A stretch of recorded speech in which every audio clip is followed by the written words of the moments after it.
ولكل أمة جعلنا منسكا ليذكروا اسم الله على ما رزقهم من بهيمة الأنعام فإلهكم إله واحد فله أسلموا وبشر المخبتين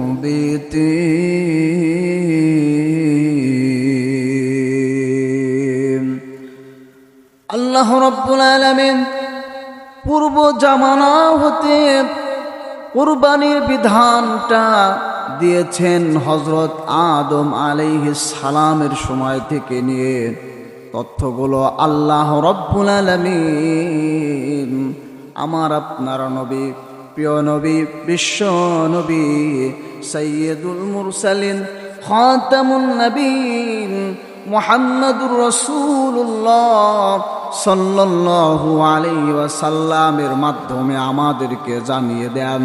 আল্লাহ রাব্বুল আলামিন কোরআন নাজিল করে নবীর মাধ্যমে জানায়া দেন। আজ থেকে ১৫০০ বছর পূর্বে আল্লাহ রাব্বুল আলামিন নবীজির উপরে আয়াত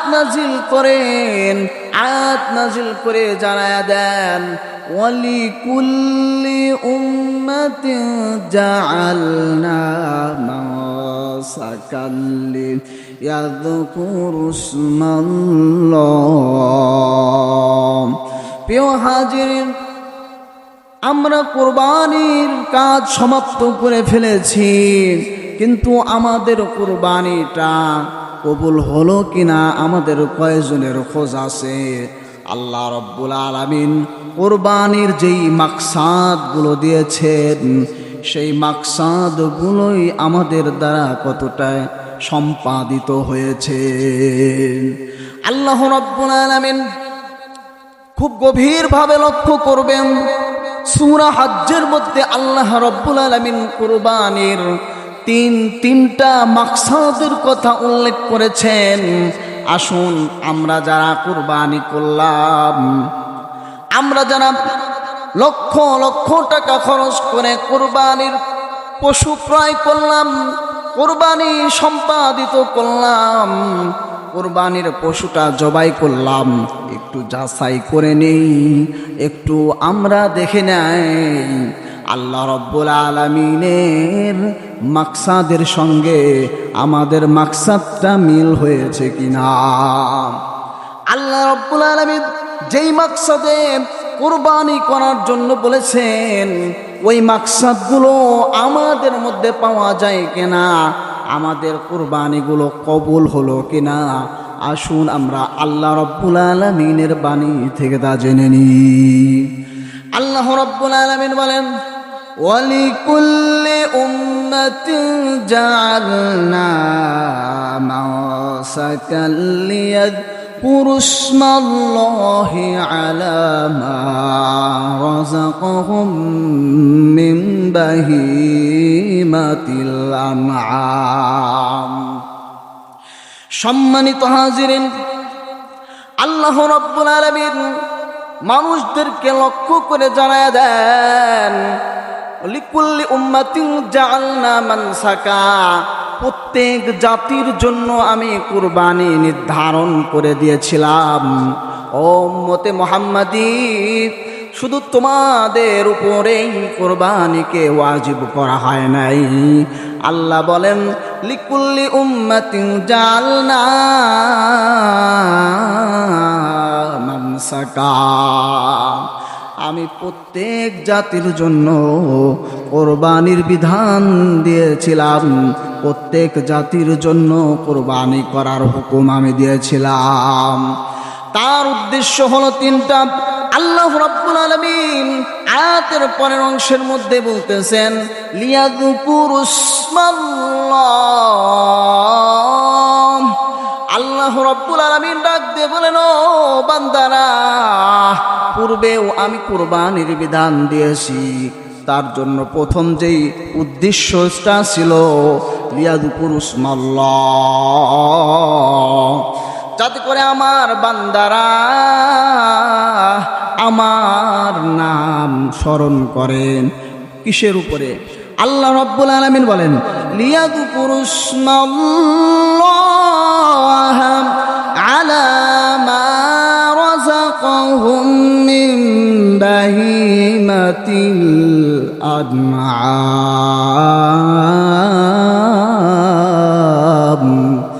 আল্লাহ রাব্বুল আলামিন বলেন বান্দারা যাতে করে তাদেরকে রব্বুল আলামিন যেই পশুগুলো দিয়েছেন ওই পশুগুলোর জবাহের সময় পশুগুলোর উপরে আল্লাহর স্মরণ করেন, আল্লাহর নাম উল্লেখ করেন, আল্লাহর নাম জপে। এক নাম্বারের মাকসাদ তো হলো এটাই, আল্লাহ রাব্বুল আলামিন কুরবানির বিধান দিলেন যাতে করে আল্লাহর নামটা উঁচু হয়, আল্লাহর নামটা যেন উচ্চারিত হয় মানুষের জবানে জবানে, বান্দার জবানে জবানে আল্লাহর নামটা যেন বেশি থেকে বেশি উচ্চারিত হয়। আল্লাহ রাব্বুল আলামিন একটা সিস্টেম এজন্য দিলেন, কুরবানির সিস্টেম। আল্লাহ রাব্বুল আলামিন এবার 2 নাম্বার মাকসাদের কথা আয়াতের পরের অংশের মধ্যেই জানায় দেন, ফাইলাহুকুম ইলাহু ওয়াহিদুন ফালাহু আসলিমু। আল্লাহ রাব্বুল আলামিন বান্দাদেরকে ডাক দিয়ে বলেন, ও বান্দারা তোমরা কুরবানি করলা ঠিক আছে, কোন বান্দা তো কুরবানি করতে পারে লোক দেখানোর উদ্দেশ্যে, কোন বান্দার উদ্দেশ্য থাকে আমার জামাইকে খাওয়াইতে হবে, কোন বান্দার উদ্দেশ্য থাকতে পারে সন্তানাদিকে গোশত খাওয়াইতে হবে, সবাই খাওয়ায় আমাকেও খাওয়াইতে হবে, তাই একটা কুরবানি না দিলে কেমন হয়, এই জন্য কুরবানি দেয়। আল্লাহ রাব্বুল আলামিন বলেন বান্দা না না না, এমন উদ্দেশ্যে কুরবানি দেওয়া যাবে না। আল্লাহ বলেন ও বান্দা পশুর উপরে ছুরি চালাইছো আল্লাহর নাম নিয়ে, এতটুকুই যথেষ্ট নয়, তোমার এই আল্লাহর জন্যই এই কুরবানির আমলটা হওয়া লাগবে। আল্লাহ রাব্বুল আলামিন পরের অংশ দ্বারা এই কথাই বুঝালেন। আল্লাহ বললেন ফাইলাহুকুম ইলাহু ওয়াহিদ। আল্লাহ বলেন ও বান্দা তোমাদের একাধিক কোনো উপাস্য নাই, ফাইলাহুকুম তোমাদের উপাস্য ইলাহু ওয়াহিদ একমাত্র উপাস্য। তোমার এই কুরবানিটা, তোমার এই পশু জবাইটা সন্তানের উদ্দেশ্যে হওয়া যাবে না, তোমার এই পশু জবাইটা জামাইয়ের উদ্দেশ্যে হওয়া যাবে না, লোক দেখানোর উদ্দেশ্যে হওয়া যাবে না। আল্লাহ এখানে এই কথা বলার মাধ্যমে বুঝাচ্ছেন ফাইলাহুকুম ইলাহু ওয়াহিদ, না না অন্য কোনো দিকে নজর দিও না, মনে করো ইলাহুকুম ইলাহু ওয়াহিদ, তোমাদের উপাস্য হলেন একমাত্র উপাস্য, ফালাহু আসলিমু। তোমরা মনে মনে ভেবে নাও তার জন্যই তোমরা আত্মসমর্পণ করে নাও, তোমরা তার পক্ষ থেকে কুরবানি ওয়াজিব হওয়ার কারণেই করতেছো, এই নিয়তটাই তোমরা করে নাও। আল্লাহ রাব্বুল আলামিন এই কথাটাই বুঝায় দেন।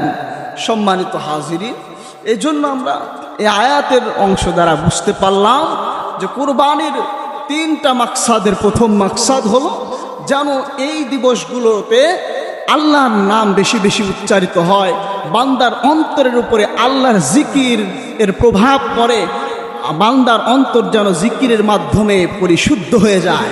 শুধু আয়াতেই নয়, রাসূলুল্লাহ সাল্লাল্লাহু আলাইহি ওয়াসাল্লাম বলেছেন জিলহজের যখন চাঁদ উঠে যায় নবীজি বলেন ফাকসিরু ফিহিন্না মিনাত তাহলিল ওয়াত তাসবিহ ওয়াত তাহমিদ, তোমরা এই দিবসগুলোতে বেশি বেশি করে লা ইলাহা ইল্লাল্লাহ বলো, আর বেশি বেশি করে সুবহানাল্লাহ বলো, আলহামদুলিল্লাহ বলো, আল্লাহু আকবার বলো। তার মানে হলো এই দিবসগুলোতে আল্লাহর পক্ষ থেকে যেন নির্দেশনা হলো বেশি বেশি আল্লাহর নাম স্মরণ করা। এই জন্য প্রথম মাকসাদ আমাদেরকে বুঝতে হবে বেশি বেশি আল্লাহর জিকির করা। আল্লাহ রব্বুল আলামিন কুরবানির মাধ্যমেও জিকির শিখালেন। দ্বিতীয় উদ্দেশ্য আল্লাহ রব্বুল আলামিন জানালেন এই কুরবানি করা, এই জিকির করা কেবলমাত্র রবকে খুশি করার জন্য হইতে হবে, একমাত্র উপাস্য বানাইতে হবে তাকেই। ফা ইলাহুকুম ইলাহু ওয়াহিদ, একমাত্র উপাস্য তাকেই মনে করতে হবে, অন্য কারো উদ্দেশ্যে ইবাদত করা যাবে না, অন্য কোনো উদ্দেশ্যে জিকির করা যাবে না, অন্য কোনো উদ্দেশ্যে কুরবানি করা যাবে না। আল্লাহ রাব্বুল আলামিন এবার তৃতীয় উদ্দেশ্যটা বলার আগ দিয়ে কুরবানি কবুল হবে কাদের, তাদের গুনাহগুণ আল্লাহ রাব্বুল আলামিন জানায় দেন। আয়াতের পরের অংশের দিকে খেয়াল করেন।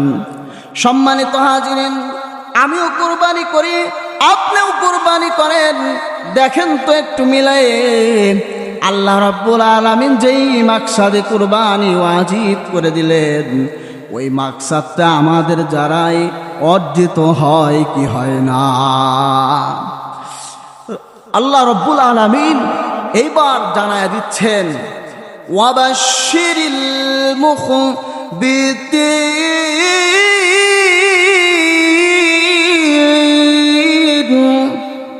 আল্লাহ রাব্বুল আলামিন কুরবানি কাদের কবুল হবে তাদের কথা নবীজির মাধ্যমে মানুষকে জানায় দিচ্ছেন, আর বলছেন নবী আপনি সুসংবাদ দিয়ে দেন বিনয়ীদেরকে, যারা নত হয়ে যায় তাদেরকে আপনি সুসংবাদ দিয়ে দেন, কারণ তাদের কুরবানিটাই আল্লাহর দরবারে মাকবুল হয়, আল্লাহর কাছে কবুল হয়ে যায়। আর তাদের গুণাগুণ কতটা আল্লাহ রাব্বুল আলামিন চারটা গুণাগুণ আয়াতের পরের অংশের মধ্যে উল্লেখ করেন। আসুন আমরা সেই আয়াত থেকে শুনি। আল্লাহ রাব্বুল আলামিন বলেন ওয়াবাশশিরিল মুখবিতিন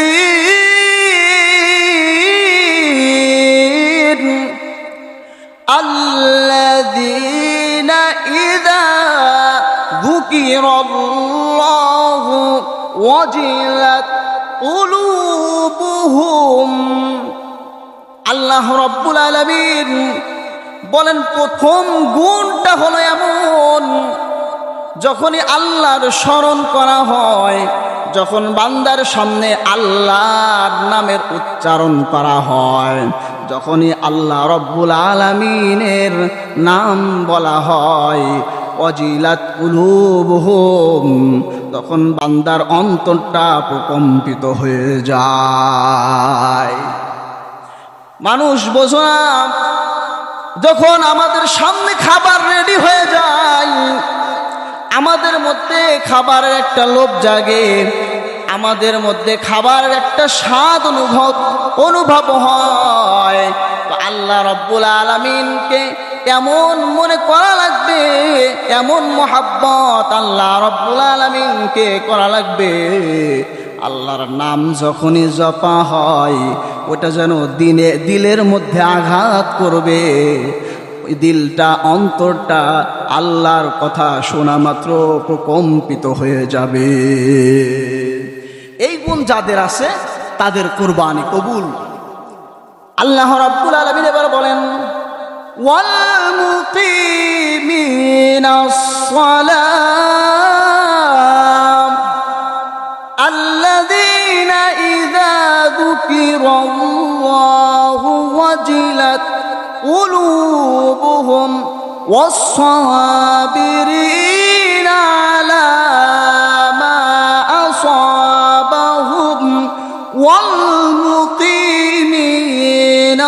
الصلاة আল্লাহ রাব্বুল আলামিন এবার ডাক দিয়ে বলেন, এবং সেই সকল বান্দাদের দ্বিতীয় গুণ হলো তারা মুসিবতের সময় ধৈর্য ধারণ করে। নবী আপনি ওদেরকে সুসংবাদ শোনায় দেন, ওদের কুরবানিটা কবুল এবং নামাজ আদায় করে। তাহলে বোঝা গেল 3 নম্বরের গুণ হলো ওয়াল মুকিমিনাস সালাহ, যারা নামাজ আদায় করে নবীজি আপনি তাদেরকেও সুসংবাদ শোনায় দেন, এদের কুরবানিটাও কবুল। 4 নম্বর গুণ ওয়ামিম্মা রাযাকনাহুম ইউনফিকুন, আর যখনই আল্লাহর হুকুম হয় তখন তারা আল্লাহর দেওয়া সম্পদ আল্লাহর রাস্তায় ব্যয় করতে রাজি হয়ে যায়, তখন তারা আল্লাহর রাস্তায় তাদের মালগুলো খরচ করে। এই জন্য আল্লাহ রাব্বুল আলামিনের হুকুম মানা শিক্ষা দিয়েছেন আল্লাহ রাব্বুল আলামিন এই কুরবানির মাধ্যমে। কুরবানির মাধ্যমে তো শুধুমাত্র রাব্বুল আলামিন অর্থ বিসর্জন দেওয়ানোই শিখান নাই, কুরবানির মধ্যে রব্বুল আলামিন শিখান যেই সম্পদ অর্জন করতে তোমার মাথার ঘাম পায়ে ফেলতে হয়েছে, তোমার রক্ত পান করতে হয়েছে, আল্লাহর হুকুমে যেই বান্দাটা কুরবানি করে আল্লাহর হুকুমের কারণে অর্থ সম্পদটা ব্যয় করে দেয়, এই আমল করানোর মাধ্যমে রব্বুল আলামিন শিখান বান্দা যখন আমি বলবে নামাজ পড়ো, বান্দা নামাজ পড়বে, যখন বান্দাকে আল্লাহ বলবেন যাকাত দাও তখন বান্দা যাকাত দিবে, যখন বান্দাকে আল্লাহ বলবেন হজ করো তখন বান্দা হজ করবে, যখন আল্লাহ বান্দাকে বলবে সুদ খাওয়া হারাম বান্দা সুদ থেকে ফিরে আসবে, যখন আল্লাহ বান্দাকে বলবেন ঘুষ খাওয়া হারাম ঘুষ খাওয়া যাবে না, বান্দা আল্লাহকে মেনে নিয়ে আল্লাহর কাছে আত্মসমর্পণ করে নিয়ে ঘুষ খাওয়া থেকে ফিরে আসবে।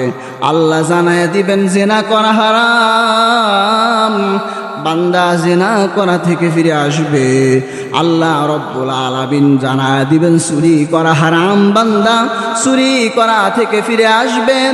আল্লাহ জানায় দিবেন মিথ্যা বলা হারাম, বান্দা মিথ্যা বলা থেকে ফিরে আসবেন।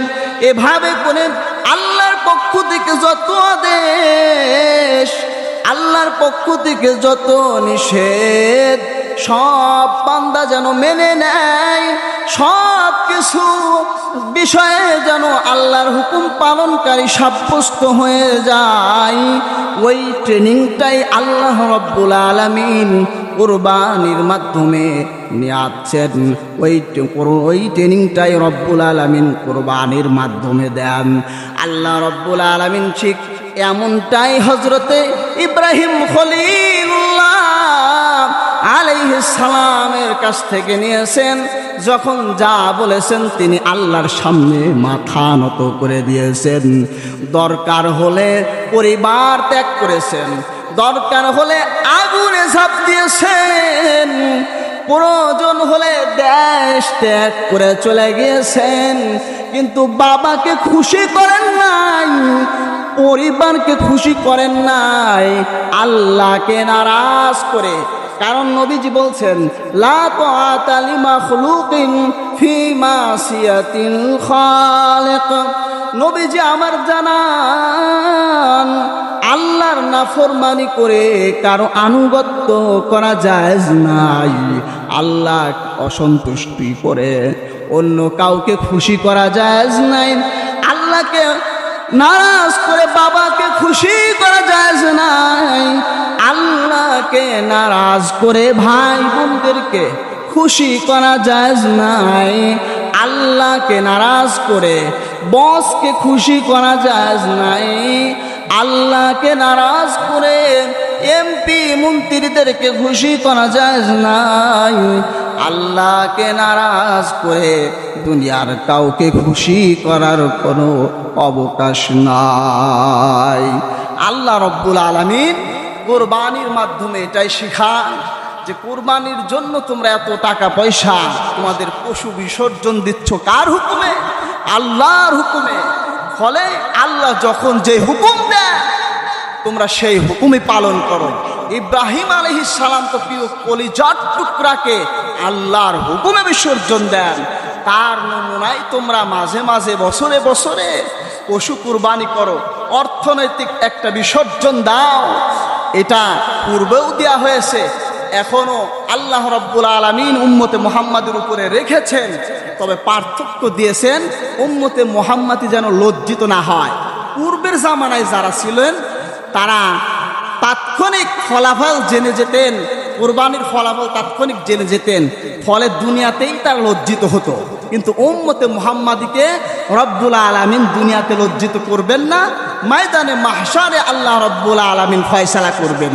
আগের জামানায় যখন কুরবানি হইতো, হাবিল কাবিলের ঘটনা দেখুন, তখন একজনের কুরবানিকে কবুল হওয়ার আলামত ছিল রেখে আসার পরে আগুনে পুরায় আকাশে উড়ায় নিয়ে যাবে, এটা তার কুরবানি কবুল হওয়ার এক আলামত ছিল।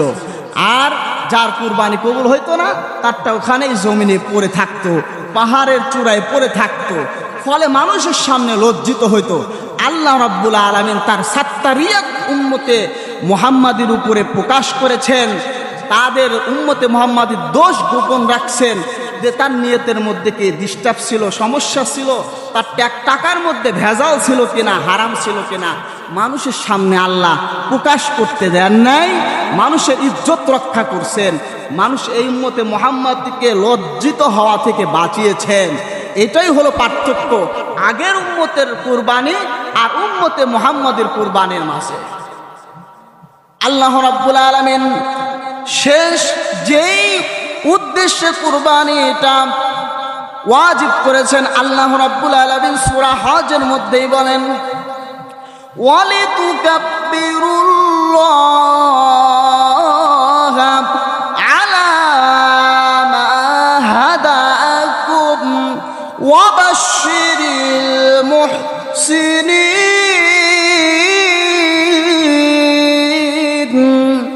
আল্লাহ রাব্বুল আলামিন জানানো বান্দা, 3 নাম্বার কুরবানির যেই মাকসাদ, 3 নাম্বার মাকসাদ হলো লিতুকাব্বিরুল্লাহা আলা মা হাদাকুম। আল্লাহ যে তোমাদেরকে হিদায়াত দিলেন, আল্লাহ যে তোমাদেরকে পথে উঠালেন, আল্লাহ রাব্বুল আলামিন তোমাদেরকে যে কুরবানি করার তৌফিক দিলেন, এই তৌফিক পেয়ে তোমরা আল্লাহর বরত্ব বয়ান করবা, আল্লাহ রাব্বুল আলামিনের মহিমা তোমরা বয়ান করবা। তোমরা নাফরমান হয়ে যাবে না, তোমরা অকৃতজ্ঞ হয়ে যাবে না, তোমরা আল্লাহ ভোলা হয়ে যাবে না। সুতরাং আল্লাহ রাব্বুল আলামিন যেই 3টা মাকসাদ কুরবানির জন্য দিলেন, এই 3টা মাকসাদ আমার আপনার যদি অর্জন হয় তো কুরবানি আমাদের কবুল। এই 3টা মাকসাদ অর্জনের যেই গুণাগুণের কথা আল্লাহ বললেন, এগুলো যদি আমাদের মাঝে বিদ্যমান থাকে তাহলে আমাদের কুরবানিটা কবুল। আর যদি অনুপস্থিত থাকে বুঝাই যায় আমাদের কুরবানি যেন আল্লাহর দরবারে কবুল হয় নাই। তো এখন আমরা কুরবানি যখন শেষ করেছি, কোরবানির আমল আমাদের হয়ে গেছে। কোরবানির আমল হওয়ার পরে আমাদের জন্য করণীয় কি? কোরবানির আমল সমাপ্ত হওয়ার পরে আমাদের যে করণীয়টা আল্লাহ রাব্বুল আলামিন কিন্তু তার কালামে হাকিমের মাঝে সেই করণীয়গুলো উল্লেখ করেছেন। আল্লাহ রাব্বুল আলামিন সূরা বাকারার 200 নং আয়াতের মধ্যে কোরবানির পরের করণীয় বিষয়গুলোও উল্লেখ করে দেন। আল্লাহ রাব্বুল আলামিন বলেন, فَإِذَا قَضَيْتُم مَّنَاسِكَكُمْ فَاذْكُرُوا اللَّهَ। আল্লাহ বলে যে তোমরা যখন কুরবানি শেষ করো তখন আল্লাহর স্মরণ করো। এখানে লক্ষণীয় বিষয়, আল্লাহ রাব্বুল আলামিন মানসাক এবং নুসুক 2টা শব্দ কোরআনে দিয়েছেন। যেমন সূরা আনআমে আল্লাহ বলছেন, কুল ইন্না সলাতি ওয়া নুসুকি হে নবী আপনি বলেন আমার নামাজ, আমার কুরবানি, ওয়া মাহইয়ায়া ওয়া মামাতি লিল্লাহি রাব্বিল আলামিন, আমার জীবন আমার মরণ বিশ্ব জাহানের প্রতিপালক আল্লাহ রব্বুল আলামিনের জন্য। তো এখানে আল্লাহ রব্বুল আলামিন নুসুক শব্দ দিলেন, আর পূর্বে যে আয়াত আমি তেলাওয়াত করেছি ওখানে মানসাক শব্দ দিয়েছেন। মুফাসসিরগণ বলেন নুসুক এবং মানসাক দুইটা শব্দ, এই দুইটা শব্দ তিনটা অর্থ আছে। নাম্বার 1, নুসুক আর মানসাক শব্দের অর্থ হলো কুরবানি করা। নাম্বার 2, নুসুক আর মানসাক শব্দের অর্থ হলো হজ করা।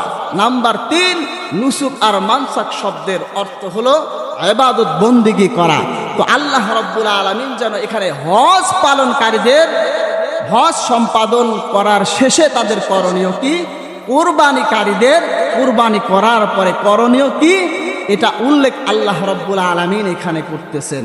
আল্লাহ বলেন ফাইদা কাদাইতুম মানাসিকাকুম ফাযকুরুল্লাহা কাযিকরিকুম আবাআকুম আও আশাদ্দা যিকরা। আল্লাহ রাব্বুল আলামিন ডাক দিয়ে বলেন, ও বান্দা, যখন তোমরা কুরবানি শেষ করো, যখন তোমরা হজ পালন শেষ করো, তখন তোমরা আল্লাহর স্মরণ করো। আল্লাহর স্মরণ কুরবানিতে ছিল, আল্লাহর স্মরণ হজের মধ্যে শুরু থেকেই ছিল। শেষ হয়ে যাওয়ার পরেও আল্লাহর স্মরণ থেকে গাফেল হয়েও না। ফাযকুরুল্লাহা কাযিকরিকুম আবাকুম, তোমরা আল্লাহর স্মরণ করো। কেমন উদাহরণ দিয়ে আল্লাহ বলেন কাযিকরিকুম আবাকুম, তোমরা তোমাদের পূর্বপুরুষদের আলাপ আলোচনা যেমন করো, যেই পরিমাণ করো ওই পরিমাণ তোমরা